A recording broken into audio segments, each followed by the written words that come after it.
that most men live lives of quiet desperation. It's one of my favorite quotes ever because it's true. You're just in this world where you just can't wait to just run away.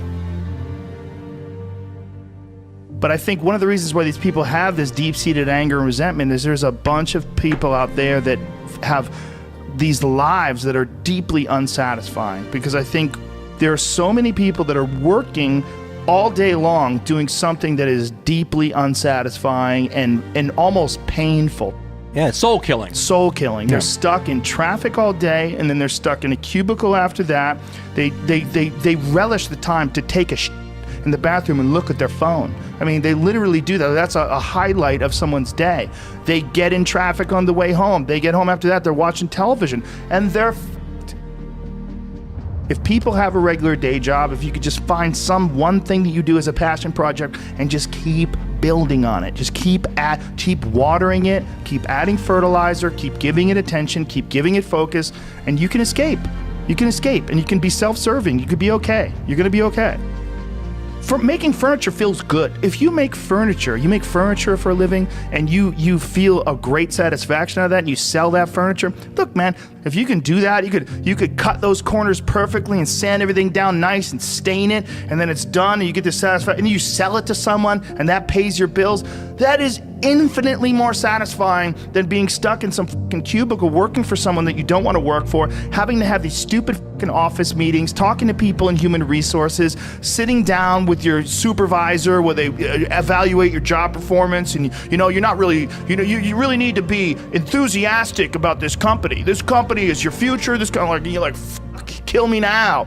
There's a lot of people out there that would way rather do something else, and I hope they understand that they can. And people that are trapped in bad situations, one of the problems is you feel like this is your future. You feel like you're fucked and you can't get out of that. There's no hope. There's no light at the end of the tunnel. There's no rainbow. And if you feel like that, that alone can be incredibly defining and limiting. But if you look at yourself objectively and say, okay, I kind of am fucked here. I'm in credit card debt. I'm working in a shitty job. I don't like what I'm doing, but I have some ideas. I need to feed those fucking ideas. And I need to feed them and water them, and I need to set aside a certain amount of time every day to just try to make those things happen. You can do that. Everyone has a different personality. They have different interests, different things that they would be really satisfied pursuing. That's not encouraged. What's encouraged is go find a job.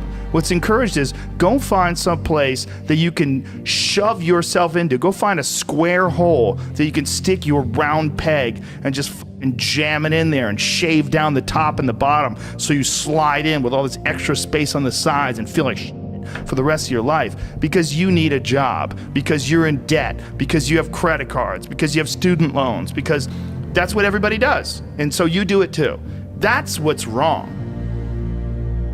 You have an apartment you have to pay for. You have a car you leased. You have a wife that you have to feed. You have a child you have to raise. You have your mortgage. You have your this. You have your that. And that's where it all comes from. Well, the opportunity takes place usually when you're young and you don't have any responsibility. That's when you have your options. Well, your options are severely limited the more you gather responsibilities.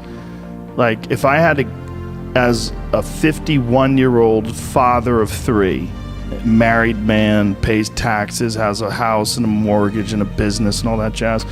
If I had to quit everything now and struggle the way I struggled as a stand-up comedian, it would never work. But the only way I could be this person now is if I took that chance when I was 21, when I was dead broke and had my cars repossessed and all that stuff.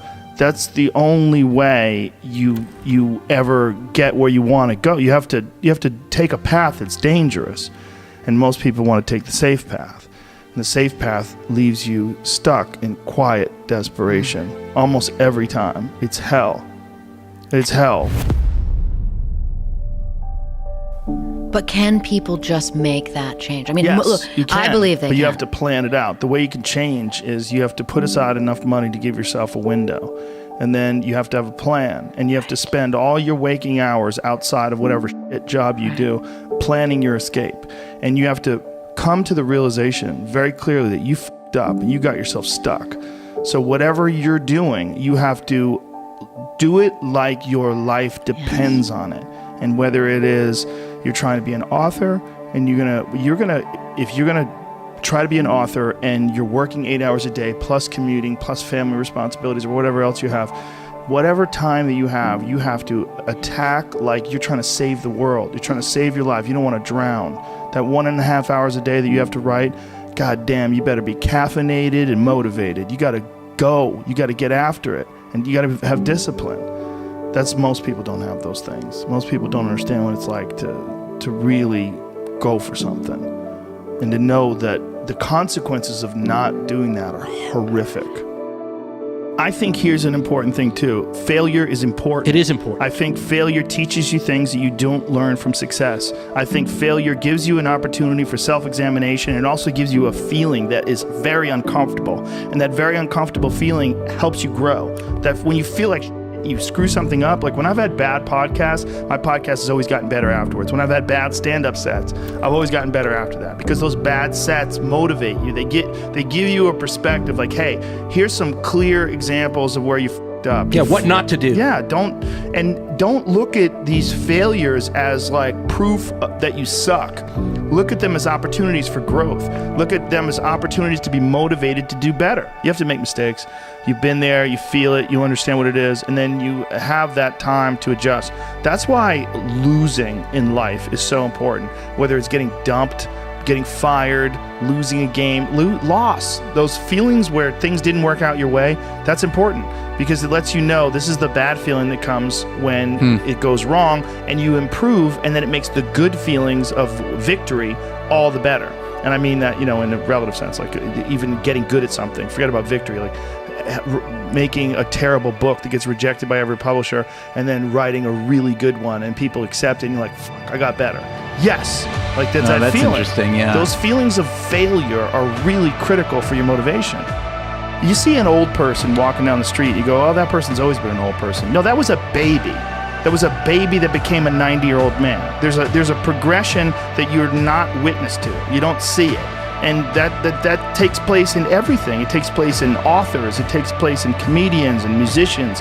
There is a starting point, and then with time and focus, and as long as you reevaluate and reassess and constantly objectively look at what you're doing and then pursue it with passion and focus, you get better at things. Don't be scared of failure. I think failure is awesome for you. And that's one of the reasons why, like I said, I like doing things that I suck at. I just feel like people need inspiration and they need guidelines. And if as long as you could just start moving, just get action, like just movement.